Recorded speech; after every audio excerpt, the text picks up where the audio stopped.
Welcome back, everyone. Today, we're diving into a topic that's both profound and a little bit heartbreaking.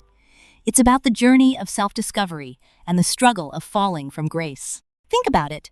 There was a time when you felt invincible, right? And now, it feels like you've fallen upon ashes. It's almost poetic, isn't it?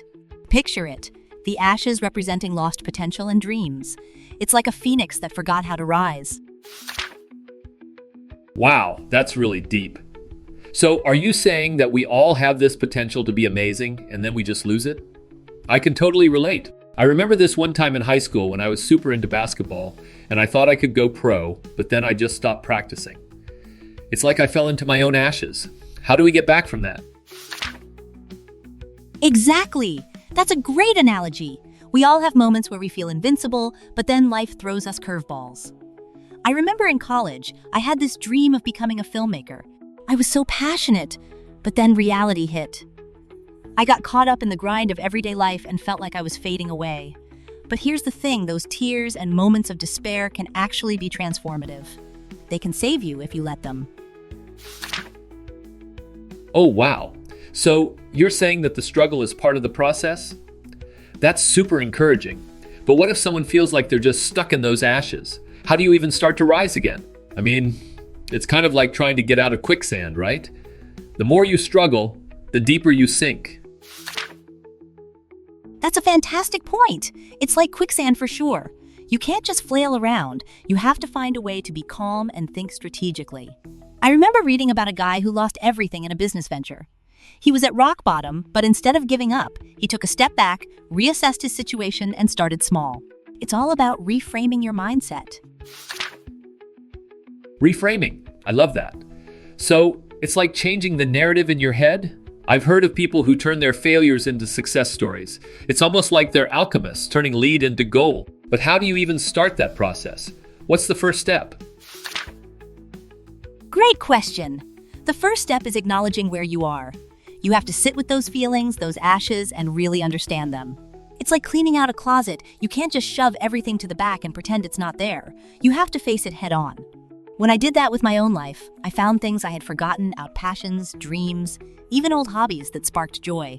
It's about rediscovering yourself. Oh man, that's so relatable. I think I have a box of old art supplies in my closet that I haven't touched in years. It's like a time capsule of my creativity. But what if someone feels like they don't even know what their passions are anymore? How do you rediscover that spark? That's a common struggle. Sometimes it's about experimenting. Try new things. I once took a pottery class on a whim, and it was a total game changer for me. I had no idea I would love it.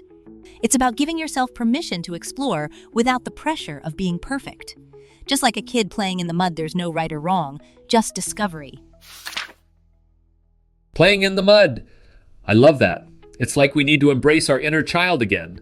But what if someone feels too weighed down by their past to even start playing? How do you let go of that baggage? Letting go is tough, but it's essential.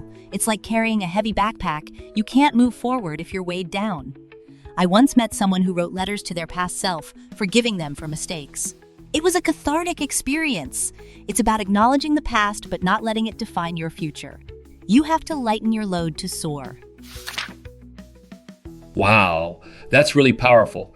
Writing letters to your past self? That's a whole new level of self-care. I can totally see how that would help someone release those burdens. But what if they don't even know what to say in those letters? How do you start that process? Great question. Just start with honesty. Write down your feelings, regrets, and hopes. It doesn't have to be perfect. It's like talking to a friend. You can even start with, "Hey, I'm sorry for," or "I wish I had." It's about creating a dialogue with yourself. And remember, it's a journey, not a destination. I love that. It's like giving yourself permission to heal. This is such an eye-opening conversation. I feel like I'm learning so much about how to rise from the ashes. But what's the next step after writing those letters? How do you keep that momentum going?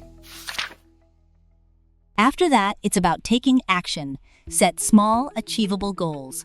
It's like climbing a mountain. You can't just jump to the top. You have to take it one step at a time. I remember setting a goal to read one book a month, and it opened up a whole new world for me. It's about building momentum and celebrating those small wins. Oh, that's so motivating. I think I need to set some goals for myself. It's like creating a roadmap for your life. But what if you hit a setback? How do you stay motivated when things don't go as planned? Setbacks are part of the journey. It's like riding a bike, you're going to fall a few times before you get the hang of it. When I face setbacks, I learn to reframe them as opportunities for growth. It's about resilience. You have to remind yourself why you started in the first place and keep pushing forward. Resilience. That's such a key concept. It's like building a muscle, right? The more you work at it, the stronger you get. I feel like this conversation is really empowering. I can't wait to start my own journey of rising from the ashes. Thank you for sharing all this wisdom. Absolutely. Remember, it's all about the journey, not just the destination. Embrace the process, and you'll find your way back to living beyond bounds. Thanks for tuning in, everyone. Until next time, keep rising. Laughs. I'm definitely going to keep that in mind. Can't wait for the next episode.